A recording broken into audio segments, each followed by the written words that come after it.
Salary आई और उसके साथ आती है बहुत सारी खुशी, खूब सारा हम खर्च करते हैं और फिर महीने के एंड पहुंचते पहुंचते इंतजार शुरू हो जाता है अगली सैलरी का। फिर वही सर्कल चलता जाता है और इस सर्कल से हम सब छुटकारा पाना चाहते हैं, लेकिन सोचते ही हैं कि अगर हम सैलरी नहीं आएगी तो खर्चा कैसे चलेगा। रिटायर जब होंगे तब तो सैलरी नहीं आने वाली है ना, तब खर्चा कैसे चलेगा। अच्छा, उस दोस्त ने तो बहुत जल्दी रिटायरमेंट ले ली थी, हम ले सकते हैं क्या। ये सारे जो सवाल आपको परेशान करते हैं, उन सारे सवालों का जवाब आज हम आपको देने वाले हैं, क्योंकि मेरे साथ स्टूडियो में है बहुत खास गेस्ट। इनका जो फॉर्मल इंट्रोडक्शन है पहले मैं वो बताती हूँ। तो फॉर्मल इंट्रोडक्शन है संजय कथुरिया जी का। ये है business financial passive income coach. Thank you so much Sanjay. Thank you. लेकिन अब आपका जो रियल इंट्रोडक्शन जो मेरे दिमाग में चलता है वो मैं बोलना चाहती हूँ। सो संजय कथुरिया जी को मैं सोचती हूँ ये है द SWP मैन। रीजन भी कि मैं एक शो करती हूँ म्यूचुअल फंड का, जिसमें हम बात करते हैं कि आपको सिप कैसे करना है, क्या सही तरीका है, कब करें, कहाँ करें। लेकिन आपकी वीडियोस देखने के बाद ना लोग सिप के आगे पूछ रहे कि SWP के बारे में बताइए मैडम, SWP के बारे में बताइए। तो मुझे लग रहा है सबसे पहले मैं द SWP मैन हिमसेल्फ से पूछूंगी, ये SWP आपने इतना पॉपुलराइज कर दिया है, जरा SWP का फंडा बताइए, because lots of people want to know this. तो thank you so much Priyanka first of all for inviting me here. And मुझे ऐसा लगता है कि हाँ, लोगों ने कहा कि आप SWP के ब्रांड एम्बेसडर बन चुके हो। तो one of my reels got very viral. इसी पे हमने बात की थी, कुछ एक पॉडकास्ट का क्लिप था और वो बहुत चल पड़ा। मेरे अकेले प्लेटफॉर्म पे 14 मिलियन चला गया। तो अब क्या, हम भी कंटेंट क्रिएटर हैं, हमें समझ आ गया जनता को जो चाहिए हमने मल्टीप्लाई कर दिया। Okay, let me tell you what is SWP in a very simple language. SIP है जब आप एक पेड़ लगाते हो, पेड़ को सींचते हो और वो पेड़ बड़ा होता है, दैट इज SIP। ठीक है, बड़ा आपने तो इतना सा बीज डाला था, वो इतना बड़ा पेड़ बन जाता है। ठीक है, पेड़ बनने में हो सकता है 5 साल लग जाए, 10 साल लग जाए, 15 साल लग जाए, 20 साल लग जाए। तो वो पेड़ बन गया। अब पेड़ बना, उसके बाद करोगे क्या आप? फल खाओगे उसके। तो वॉरेन बुफे कहते हैं कि somebody is having a shade today because somebody once decided to plant a tree। यानी कि किसी ने पेड़ डाला था, किसी ने बीज डाला था, वो पेड़ बन गया, आज कोई उसकी छाया ले रहा है। अब आप छाया ले सकते हो, फल ले सकते हो, कुछ भी ले सकते हो उससे। सो SWP इज प्रिसाइसली कि आपने एक पेड़ को नर्चर किया, वो बड़ा हो गया 15 साल 20। अब लोग पूछते हैं सर SIP कितने साल करें? मैं कहता हूं 20 साल करें। 20 साल बाद क्या करें? 20 साल बाद एक अमाउंट जमा होगा। हम कहते हैं 10,000 महीना डालो, 20 साल पैसा डालोगे तो 1 करोड़ हो जाएगा। ठीक है जी, 1 करोड़ के बाद करेंगे क्या? चलो आ गए, आप रिटायर हो गए, 20 साल बाद आपने फ्री हो गए, अब क्या करोगे? तो अब उसमें से आप खाओगे। अब खाने के 2 तरीके हैं, या तो आप पूरा का पूरा एक साथ ले लो कि ठीक है जी, मेरे को 1 करोड़ रुपए चाहिए था, कोई पर्पस था, गोल था, मेरे को गाड़ी खरीदनी थी, घर खरीदना था, बच्चे के लिए एजुकेशन करनी थी, या तो वो एक लमसम गोल था। पर अगर वो आपका एक रिटायरमेंट गोल है तो आप क्या करोगे? आप उसमें से धीरे धीरे खाना चालू करोगे। उसे ही SWP कहते हैं।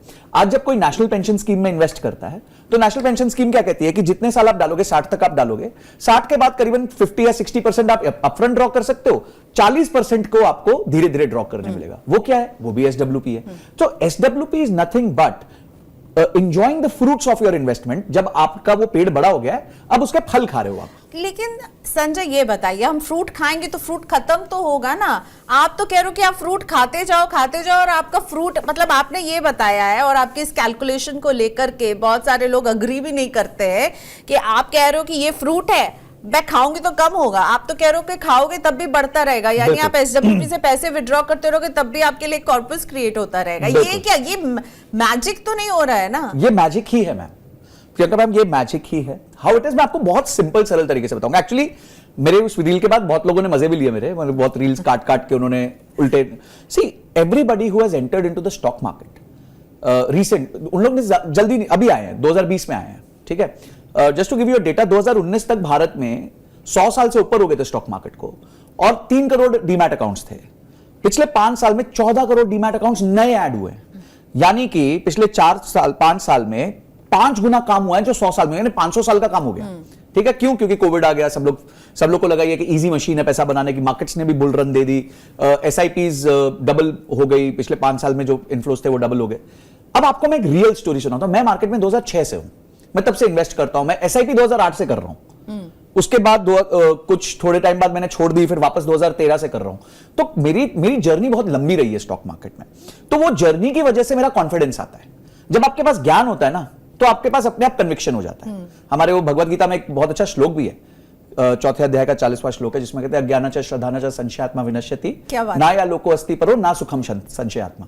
यानी कि जिसके पास ज्ञान नहीं है और जिसके पास श्रद्धा नहीं है, ऐसी संशय आत्मा का विनाश होना तय है। इसका मतलब क्या है कि आपको नॉलेज होनी चाहिए। अब मैं आपको एक केस स्टडी देता हूं इसी चीज में। मेरे एक फ्रेंड जो जिनके साथ मैं कॉलेज में पढ़ता था, उनके father extremely discipline investor, government service थी उनकी।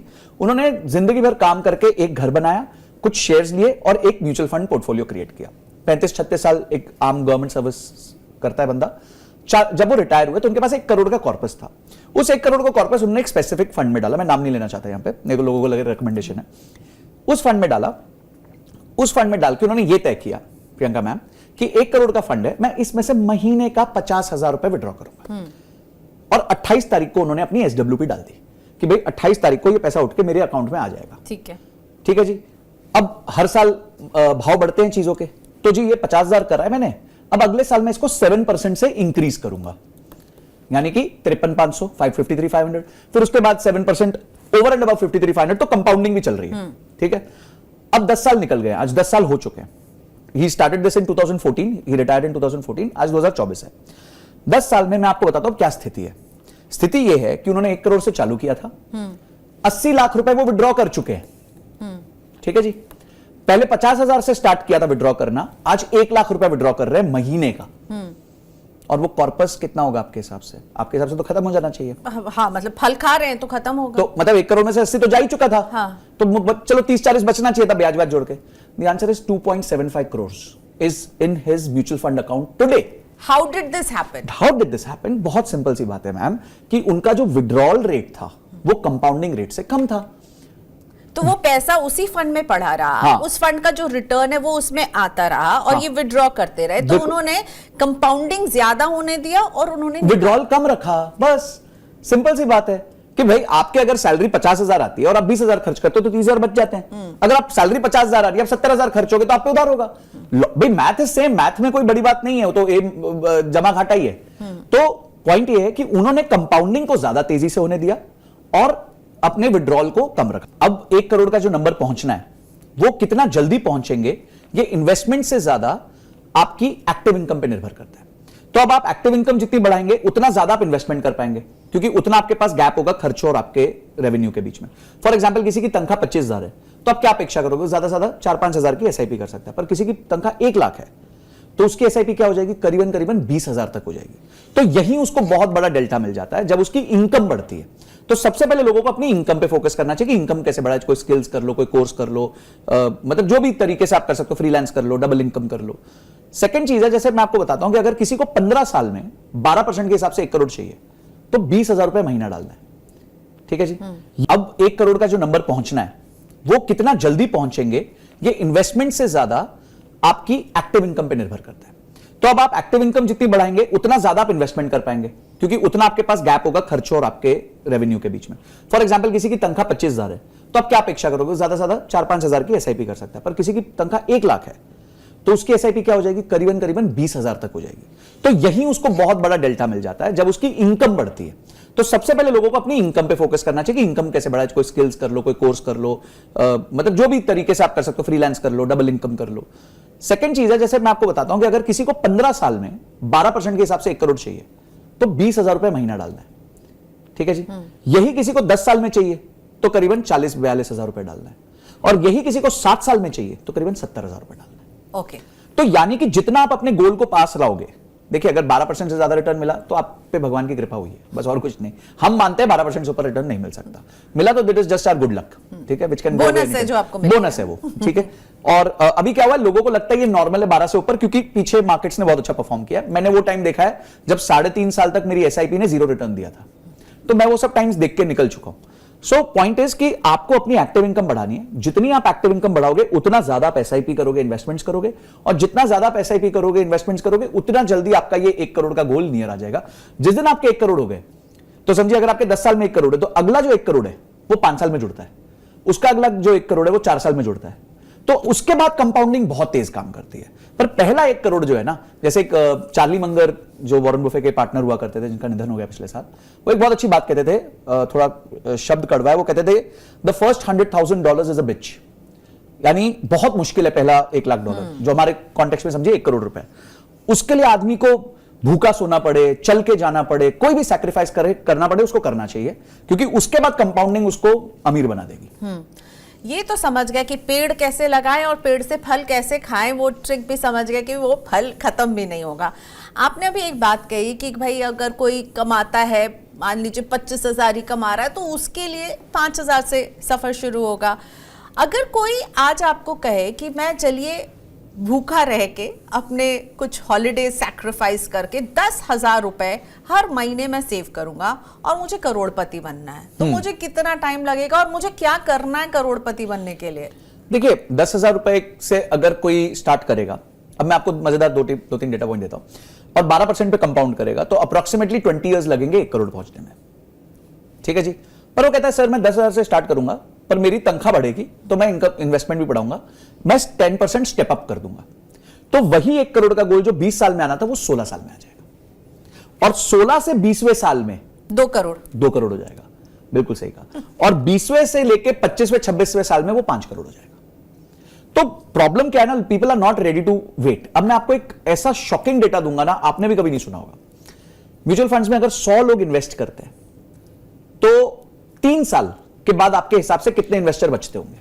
100 लोग ने इन्वेस्ट किया म्यूचुअल फंड्स में, तो 3 साल के बाद कितने लोग बचते हैं जो कंटिन्यू कर रहे हैं 3 साल कर? मुझे पता है लोग सबसे बड़ी गलती ये करते हैं कि कंटिन्यू नहीं करते हैं। In the first 3 years only वो अपना पैसा निकालना चालू करते हैं। मेरे पास डेटा तो नहीं sure, but guess हाँ, पर मैं गैस ये मानती हूँ कि अगर 100 ने शुरू किया है तो 50-60 तो बने रहेंगे। ठीक है, तो now let me give you a shocker, the answer is 17। 100 में से 83 लोग छोड़ के चले जाते हैं बिफोर 3 इयर्स। यस, ये डेटा तो यहां तक तो कुछ होता ही नहीं है, वेल्थ क्रिएट होती नहीं है 3 साल में। अब हम आए 5 साल, 100 में से 3 लोग 5 साल से ऊपर कंटिन्यू करते हैं, सिर्फ 3 लोग। अब आप मुझे बताइए, लोग मुझे कहते हैं सर आप तो ये बन गए, फ्री हो गए, कितने लक्की हो। अरे लक्की क्या हो, मैं पिछले 11 साल से एसआईपी रेगुलरली कर रहा हूं, उससे पहले भी मैं एसआईपी करता था, छोटे अमाउंट्स की करता था। तो मेरे जो 11 साल है, मैं तो टॉप 1% में आ गया ना, या 0.5% में आ गया, जो वो लोग हैं जिन्होंने सस्टेन किया अपनी इन्वेस्टमेंट को। तो अगर मैंने वो 0.5% वाली हरकतें की हैं तो मेरा रिजल्ट भी 0.5% वाला है। आप अगर 100 में से 3 ही लोग भारत में 5 साल से ऊपर अगर रुकेंगे इन्वेस्टमेंट करने में म्यूचुअल फंड्स में, तो they can never build wealth, because wealth is always build over very very long time.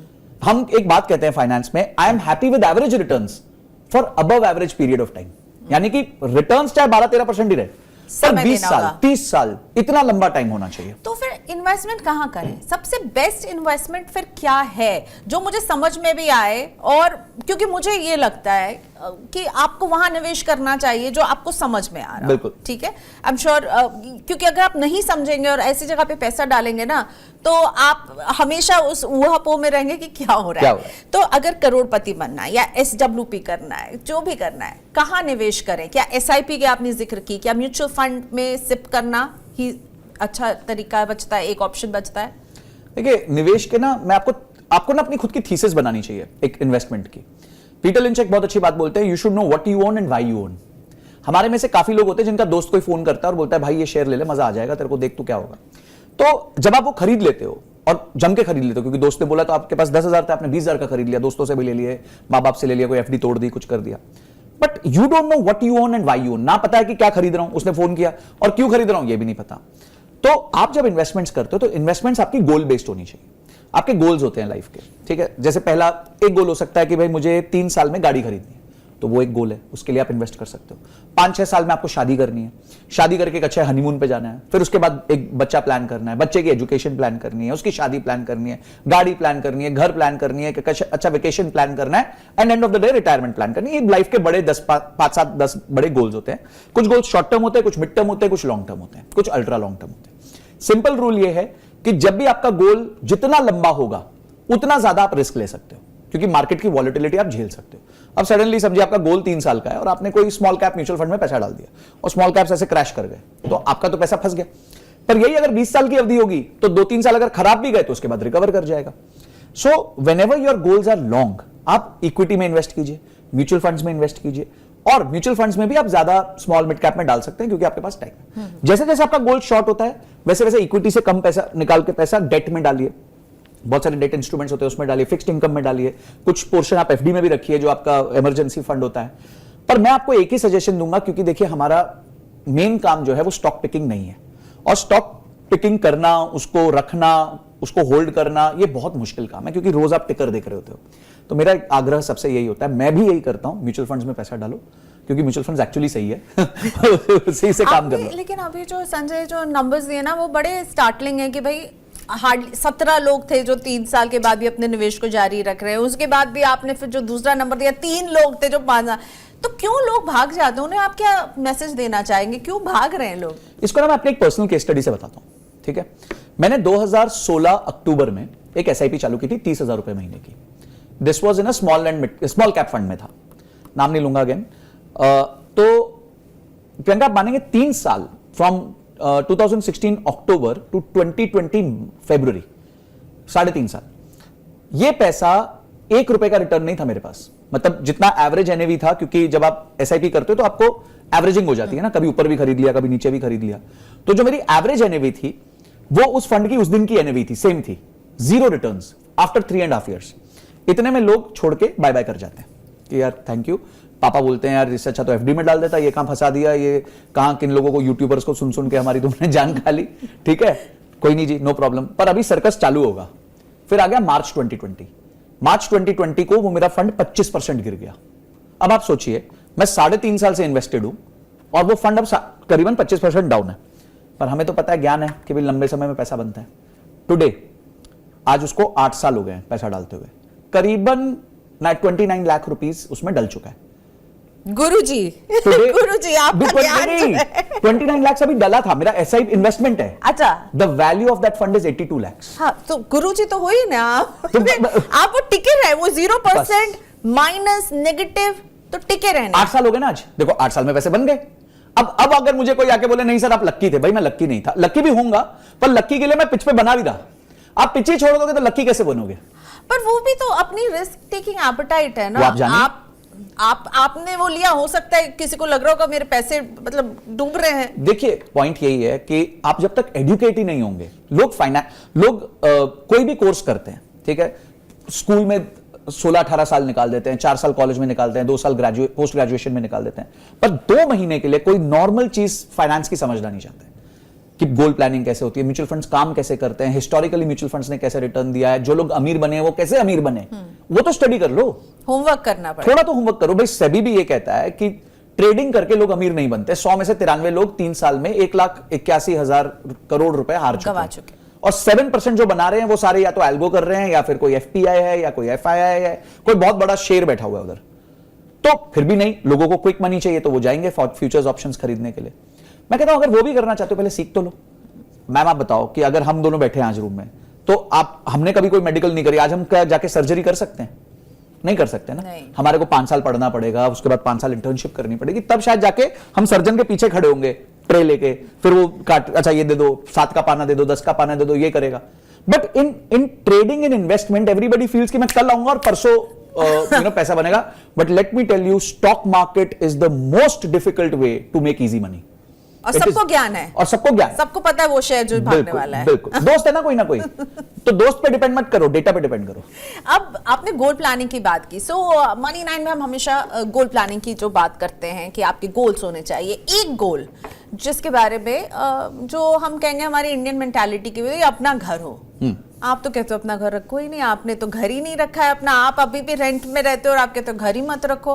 तो ये जो बाय वर्सेस रेंट की जो जंग है, उसमें मैं हमेशा संजय कथूरिया को देखती हूँ, डोंट बाय अ होम। क्यों भाई ऐसी दुश्मनी क्यों है? वो आपको घर में आपके मम्मी डैडी ने नहीं बोला घर होना चाहिए अपना? नहीं, वो तो डांट अभी भी पड़ती है, आई एम श्योर ये एपिसोड देखने के बाद भी पड़ेगी। एवरी टाइम कोई एपिसोड रिलीज होता है डांट पड़ती है। देखिए मैं घर खरीदने के अगेंस्ट नहीं, मैं अगेंस्ट हूं कि कोई कैलकुलेशन किए बिना आप घर खरीदो। मैं आपको एक उदाहरण, अब देखो एग्जांपल से ही काम चलता है।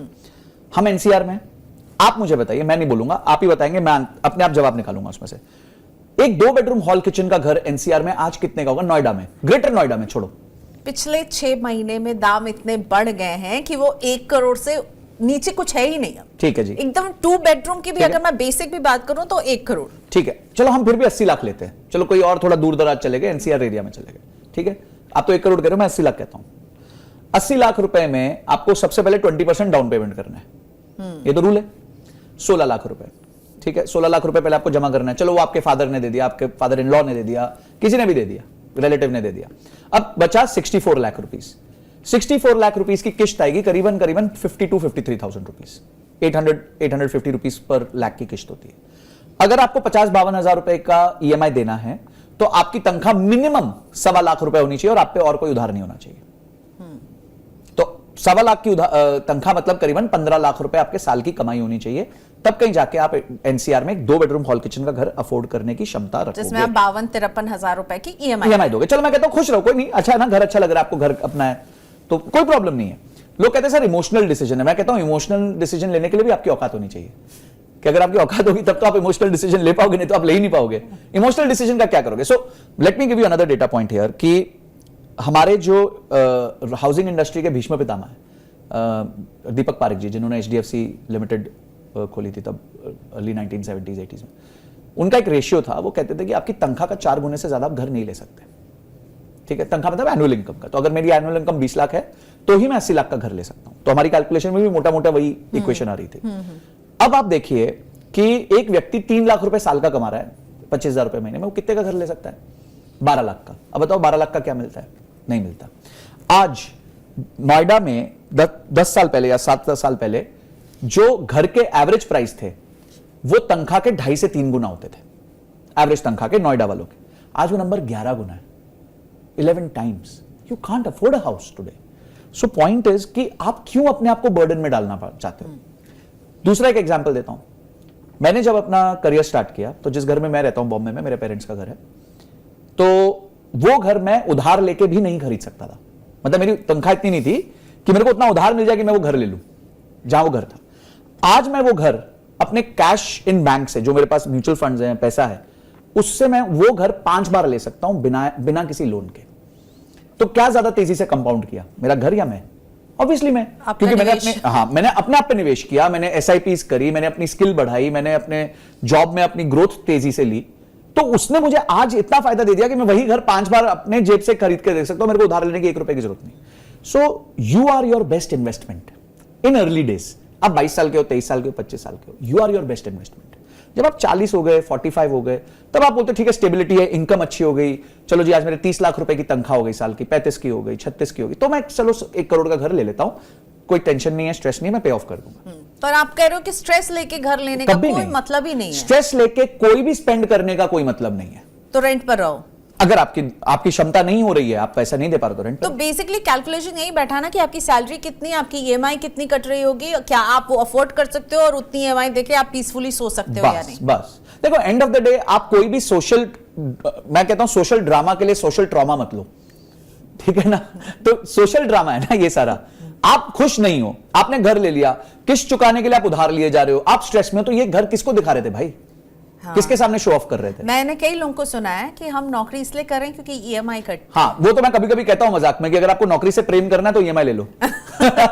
तो अब लेकिन फिर भी मेरे पास एक सवाल आया, एक बहुत ही यंग से प्रोफेशनल का, जिसने अभी अभी नौकरी शुरू किया है। उसने कहा कि जब उसे पता चला आप मेरे शो में आ रहे हो, उसने कहा कि मुझको ना एक बात संजय सर से पूछना है। तो उसका सवाल आपके लिए कि अगर मैं 5 साल तक लगातार इन्वेस्टमेंट करता रहा हूं तो क्या मैं डाउन पेमेंट के लिए पैसे इकट्ठा कर सकता हूं? 5 से 7 साल तक इन्वेस्टमेंट करेगा और घर की डाउन पेमेंट के लिए वो पैसे इकट्ठा कर सकता है, तो उसे ये 5 to 7 इयर्स में कौन सा इन्वेस्टमेंट करना है?